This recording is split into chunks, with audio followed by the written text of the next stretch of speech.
నానా నానా మన మిల్క్ పౌడర్ కి మంచి క్యాప్షన్ ఒకటి పెట్టా. ఆ లైన్ విన్నారంటే జనం లైన్ లో నిలబడి మరీ కొంటారంతే. ఏ మామూలుగా నిలబడితే అమ్మరా? ముందు అదేంటో చెప్పు, ఎలా ఉందో నేను చెప్తాను. ఈ మిల్క్ పౌడర్ తో మీ పిల్లలు ఎదగడానికి కావలసినవన్నీ మీరు కొనగలుగుతారు, ఒక్క తల్లి ప్రేమ తప్ప. బాగుంది కదా? బాలేదు. ఏ? మనం అమ్ముతున్నదే మిల్క్ పౌడర్ అంటే తల్లి పాలని డబ్బాలో పోసి అమ్మేస్తున్నాం. మరి తల్లి ప్రేమని అమ్మలేమంటేలా? ఆ లైన్ మార్చు. ఈ పౌడర్తో మీ పిల్లలు ఎదగడానికి కావాల్సినవన్నీ కొనగలరు, ప్రేమతో సహా. ఏం చేసావు చెప్పు, నిన్నే అడిగేది. నీ గొలుసు ఏం చేసావురా? ఏంటండి, ఏమైంది? ఏంటి అరుపులు? నీకు నా అరుపులు అనిపిస్తాయి కానీ వాడు చేసే పనులు కనిపించవు. ఏం చేశాడండి? ఏం చేశాడా? ఇది చూడు. వాడి గొలుసు బ్యాంకులో తాకట్టు పెట్టి 20,000 అప్పు తీసుకున్నట్ట. పొద్దున్నే వడ్డీ కోసం ఆ బ్యాంక్ వాడు మన షాప్ దగ్గరికి వచ్చి అడిగాడు. అంత డబ్బు నీకెందుకురా? అప్పులు అడిగేటప్పుడు తప్ప మామూలు టైంలో మాట్లాడవా? కోపం వచ్చిందా? నీ కోపం కంటే స్పీడ్గా 10 నెలల వడ్డీ కట్టమని ఆ బ్యాంక్ వాడి దగ్గర నుంచి నాకు ఫోన్ వస్తుందిరా. రేపు నువ్వు నెలకు 10 లక్షలు సంపాదించినప్పుడు రోజుకు 20,000 ఆనందంగా ఖర్చు పెట్టుకో. అప్పటి వరకు మీ నాన్నకున్నది కిరాణా కొట్టేది మాత్రం మర్చిపోకు. రేయ్, పిల్లల్ని చూస్తే మాకు కష్టపడి పెంచాలనిపించాలి కానీ తప్పదు భరించాలనిపించకూడదు. నువ్వేం భరించక్కర్లేదు, ఆపు నేనే తెలుస్తాను.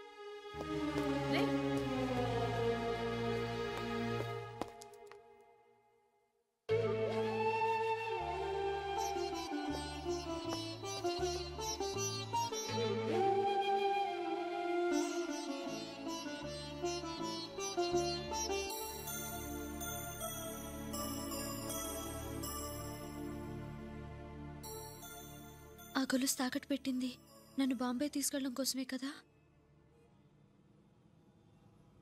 ఎందుకు రిషి అంత ఖర్చు పెట్టి? డబ్బులున్న వాళ్ళందరూ ఖర్చు పెట్టలేరు, ఖర్చు పెట్టిన వాళ్ళందరూ ఆనందించలేరు. కానీ నేను ఆ రోజు ఖర్చు పెట్టిన ప్రతి రూపాయికి 10 రూపాయలు ఎంజాయ్ చేశాను. I'm happy. కానీ మీ డాడీ నేను అలా తిడుతుంటే? మా నాన్న తిట్టిన తిట్లు 10 నిమిషాలు మర్చిపోతాను అంజలి, కానీ నీతో గడిపిన సాయంత్రం మాత్రం ఎప్పటికీ గుర్తుండిపోతుంది.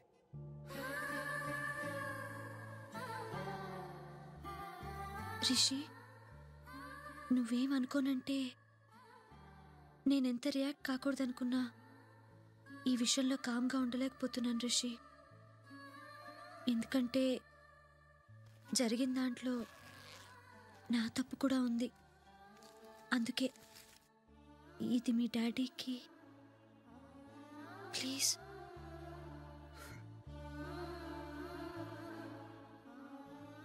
నువ్వు కూడా మా నాన్న గొలుసు గురించి ఆలోచిస్తున్నావు అంజలి, నా మనసు గురించి ఆలోచించట్లేదు. ఇందాక మా నాన్న తిట్టినప్పుడు కూడా నేను ఎందుకు హర్ట్ అవ్వలేదు? కనిపించిన ప్రతిసారి డబ్బులు అడిగేవాడిని కదా అని ఇది కూడా డబ్బు కోసం చేశాను అనుకున్నావా? ఆ రోజు నువ్వు సముద్రం చూస్తున్నప్పుడు నీ కళ్ళలో వచ్చి ఆనందం చూడాలనుకున్నాను, దానికోసం ఏమైనా చేయాలనుకున్నాను. కానీ నువ్వు దానికి రేట్ కట్టావు. థ్యాంక్స్. ఎందుకు అంజలి ఇలా ఆలోచించావు? డబ్బుని వాళ్ళందరూ ఇలాగే ఉంటారా? నీలా, నీ నాన్నలా? రిషి ప్లీజ్.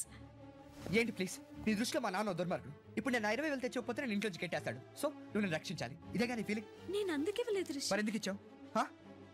ఇప్పుడు నేను కూడా ఒక పేపర్ మీద టికెట్ కింద అయింది, టేబుల్ కింద అయింది, తినడానికి కింద అయింది రాసి ఇచ్చేస్తాను. అకౌంట్ సరిపోతుందా? ఇన్నాళ్ళు నేను ఒక అందమైన అమ్మని ప్రేమించాలనుకున్నాను అంజలి, కానీ ఇవాళ ఫస్ట్ టైం అనిపించింది నేను ఒక డబ్బున్న అమ్మాయిని ప్రేమించాలని. తప్పు చేశాను.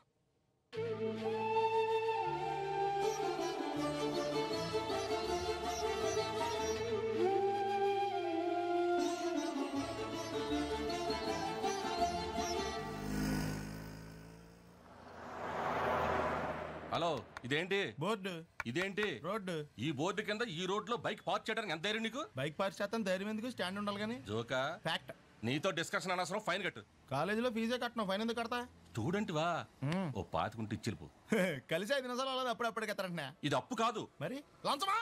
నువ్వు ఇచ్చే బోర్డు పాతికి అంత మాట ఎందుకులే. ఎంత ఇచ్చేమన్నది ఇంపార్టెంట్ కాదు, ఎందుకు ఇచ్చేమన్నది ఇంపార్టెంట్. రాస్తే 50, ఇస్తే 25. ఎందుకు ఇవ్వాలండి? బండి నడిపితే లంచం, ఆపితే లంచం, స్టాండ్ ఎత్తే లంచం, సౌండ్ ఎత్తే లంచం. ఎన్నాళ్ళు దౌర్జన్యం, ఎన్నేళ్ళు దుర్మార్గం. ఏంటి రెవల్యూషనా? కాదు పొల్యూషన్. ఇలాంటి జోకులు వేస్తేనే నాకు ఇరిటేషన్. బండి తీసుకెళ్లి స్టేషన్ లో పడేస్తాను, రేపు కోర్టుకు వచ్చి ఫైన్ కట్టి తీసుకెళ్ళు. అప్పుడు తెలుస్తుంది లంచం ఎంత మంచిదో. వస్తాను సార్, ఈ కోర్టుకే కాదు హైకోర్టు కూడా వస్తాను. న్యాయం కోసం ఏ ఎండగానే వెళ్తాను, అంతేగాని లంచం మాత్రమే ఉన్నాను. ఏంటో గొడవ ఏంటి? నో పార్కింగ్ లో బైక్ ఎట్టడం లంచం అడుగుతున్నాడు రా. ఇంకోసారి లంచం అన్నామంటే ఏ లారీ కింద తోసేస్తానంతే. న్యాయం కోసం చచ్చిపోవడానికి సిద్ధమే. పిచ్చాయండి నీకు. బండి స్టేషన్కి వెళ్ళిందంటే కోర్టు ఫైన్లు న్యూసెన్స్. అది అడిగింది ఇచ్చి పడేయచ్చు కదా. ఆడెవడ బండికో మనందుకు డబ్బులు ఇస్తాం. మరి ఆ బండి మందగా గిరిగాడిది. అయ్యో పాపం కదరా. ఏంట్రా పాపం, మొన్న నన్ను 100 అడిగితే పెద్ద కట్టింగ్ ఇచ్చాడు. రేపు పొద్దున్న కోర్టుకి 500 కట్టి బండి తెచ్చుకుంటాడు. ఇంత ఎదవేంట్రా నువ్వు? మనిషి అందరితో ఏదో మంచి క్వాలిటీ ఉండాలి కదా అన్నట్టు. అడగడం మంచిపోయినా నీకు అంజలికి తెగిపోయిందంటగా. అంత అర్థమేంట్రా నీకు దరిద్ర? నేను జస్ట్ ఆనందం జాగా మొరలగా అక్కడ మన వాళ్ళందరికీ పార్టీలు ఇచ్చేస్తున్నారు తెలుసా. అవును, నిన్ను వదిలేస్తే అంజలి అన్నవరం వెళ్ళి సత్యనాథం చేస్తాడు మొక్కుందంటగా. నిన్న వాళ్ళ ఫ్యామిలీ అందరితో కలిసి ట్రైన్లో అన్నవరం వెళ్ళిందంట. ఇంటికేనా? దింపేస్తావా? పదా. దారిలో చిన్న పని ఉంది, అది చూసుకుని వెళ్తే నీకేం ప్రాబ్లం లేదుగా? ఏం ప్రాబ్లం లేదు, పద.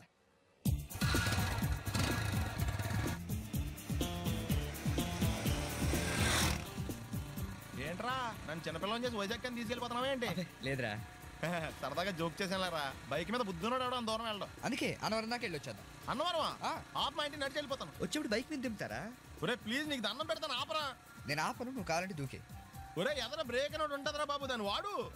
సారీ నాన్న, అన్నవరం వెళ్ళేదాకా యాక్సిడెంట్ తప్ప ఏం వాడదలుచుకోలేదు. మరి అలా అని చెప్తే బట్టలు తెచ్చుకున్నాను కదా. స్నానం చేసేవాళ్ళకి రా బట్టలు, నీకెందుకు? కర్మరా. ఎక్కువ ఫీల్ అవ్వకు, వెళ్ళి వచ్చేద్దాం.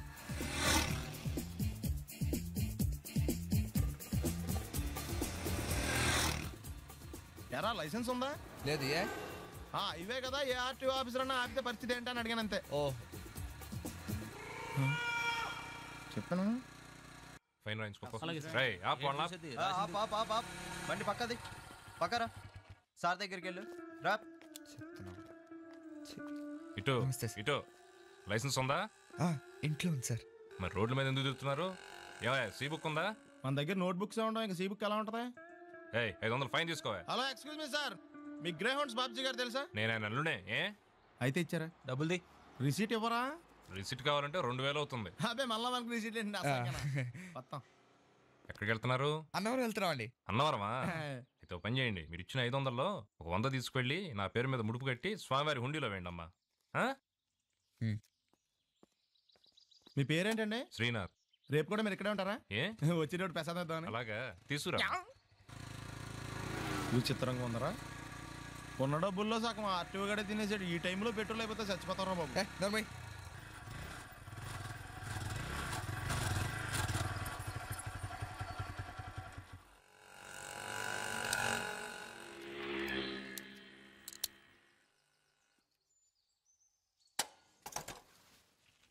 దరిద్రుడా, ఒక్క మాట మంచిది రాదు నోట్లోంచి.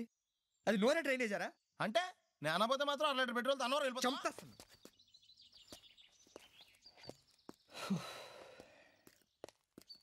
సర్లే కానీ నీళ్ళు తాగేసే బాటిల్ పడేకు. దగ్గరలో ఏదైనా పెట్రోల్ బంక్ ఉంటే అందులోనే పెట్రోల్ కొట్టించుకోవాలి. ఇలా నలపకుండా పడేస్తుంటే ఇదే బాటిల్లో నీళ్ళు సమ్మేస్తున్నారు. ఏంటి చెప్తున్నావు?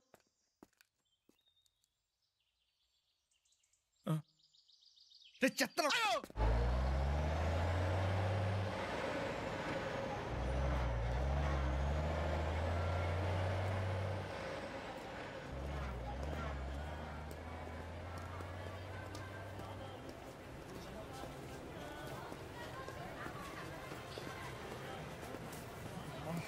హాయ్ బాబోయ్, ఇది హీరో హోండా కాదురా బాబా, విలన్ హోండా. దీన్ని మెయింటైన్ చేయాలంటే పెట్రోల్ బంక్ ఉండాలి.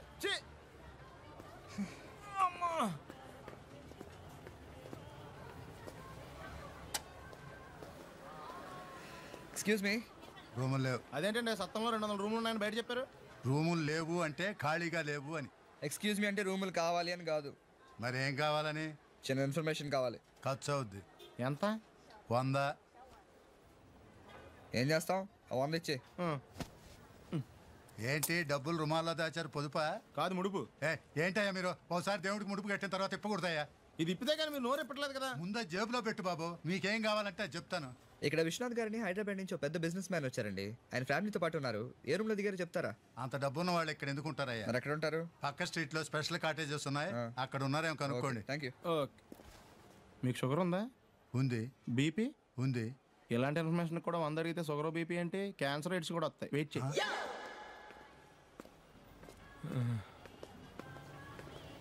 రే ఆపరా. ఏంట్రా బాబు, ఏం చేద్దాం? ఆ ఇదిలోకి వెళ్ళి కనిపించిన ప్రతి తలుపు కొడదాం. ఇలా వెళ్తే మనం తలుపులు కొట్టం కాదు, జనం మనల్ని కొడతారు. ఒకసారి అద్దంలో చూసుకోరా బాబు, రాళ్ళు కొట్టుకునే వాళ్ళు ఎలా ఉన్నావు. నువ్వు చాలా బెటర్. నేను మరీ కన్నాలేసి వాళ్ళ ఉన్నాను. ఈ టైంలో ఏ కానిస్టేబుల్ అని తగిలితే ఖచ్చితంగా మూసేస్తారు అంతే. నగల దొంగలు ఏరి పగలు కన్నపడ్డ రోయి, నైట్ మొత్తం బీటు కొట్టి పట్టుకుంటానోయ్. బాబోయ్, అది మూసినదరా, ఏదంటే అది జరిగిపోతుందేట్రా. నిన్న రాత్రి గుళ్ళో 2 మెళ్ళలో నెక్లెస్లు కొట్టేసింది మీరేనా? హై బాబోయ్, మేము అలాంటి వాళ్ళం కాదండి. మేము అసలు దొంగలు సినిమాలో తప్ప బయట ఎక్కడ చూడలేదండి. పేరు? మీ పేరు నాకు తెలియదండి. నీ పేరు? రిషి. వీర వెంకట సత్యనారాయణ వరప్రసాద రవికుమార్ సంతోష్ సామ్రాట్. నీ పేరు చెప్పు చాలు. పండండి. పండా? చిన్నప్పుడు పనస పండులో ఉండి అందరూ అలా పిలిచేవారండి. పెద్దగా సైజ్ అలా మిగిలిపోయిందండి, కలర్ మాత్రం దాక్సిపెన్ టైప్లోకి వచ్చిందండి. పండు, మీరు ఎందుకు వచ్చారు ఇక్కడికి? మా టైం బాగోక. వాట్? అది యాక్చువల్గా మాది గన్నారం అండి. 5 ఏళ్ల క్రితం పుష్పాల కోసం అని అన్నారం వచ్చామండి. నాకు హలో బ్రదర్ ఉన్నాడండి. హలో బ్రదర్ ఎవరు? హలో బ్రదర్ సినిమాలో నాగార్జున మేదరం కమల పిల్లం అండి. నా పేరు పండండి, ఆడి పేరు కాదు లడ్డు అండి. లడ్డు నేను ఇద్దరు ఈ గుడికి వచ్చామండి. ఈ గుడి ప్రాంగణంలో లడ్డు కుడివైపు ఉన్నాడండి, నేను ఎడవైపు ఉన్నానండి. మధ్యలో కాదు మా నాన్న ఉన్నాడండి. గుళ్ళో నుంచి ముగ్గురు కలిసి దర్శనం చేసుకుని బయటకు వస్తున్నాండి. ఈ లోపు ఆడ వచ్చి బ్యాగ్ కట్టుకుని పారిపడండి. మీ తమ్ముడా? కాదు దొంగండి. దొంగ? అప్పుడు నాకేం చేయాలి తెలియక నాన్న దొంగ అని అరుస్తూ ఉంటే ఈ అడవులు ఈడి పారిపోయాడండి. మీ నాన్న? కాదు మా తమ్ముడండి. ముందు దొంగ వెనక లడ్డు, ముందు దొంగ వెనక లడ్డు, ముందు దొంగ వెనక లడ్డు. సడన్ గా కిందండి. ఎవడు దొంగ? కాదు మా నాన్న అండి. మీ నాన్న ఎందుకు పడ్డాడు? ఆయన తాగేసి ఉన్నాడండి. అప్పటికే నరుపులైన జనం పరిగెట్టుకుంటూ వచ్చి పట్టుకుని కొట్ట మొదలెట్టారండి. ఎవరు దొంగనా? కాదు మా నాన్న అండి. మీ నాన్న ఎందుకు కొట్టారు? ఆయన దొంగలా ఉంటాడండి. అంటే నీలా ఉంటాడా? అవునండి. ఆ అడవులు ఈడు పారిపోయాడండి. ఎవడు దొంగ? కాదు మా తమ్ముడండి. మీ తమ్ముడు ఎందుకు పారిపోయాడు? అది రన్నింగ్ అంటే ఇష్టం అండి. అప్పటి నుంచి ప్రతి సంవత్సరం ఇక్కడికి వచ్చి ఆడి కోసం ఎదుగుతానే ఉన్నాను సార్. దొంగనా? కాదు మా తమ్ముడండి. అదిగో. ఎవరు మీ తమ్ముడా? కాదు మీ స్టేషన్. అదెందుకు? ఎప్పుడైనా అక్కడికి వచ్చాడు చేతికి కార్డు ఇవ్వండి సార్. దొంగకా? కాదు మా తమ్ముడికి. చెత్తానా? నన్నా? కదా అండి. Wish you all the best. Thanks.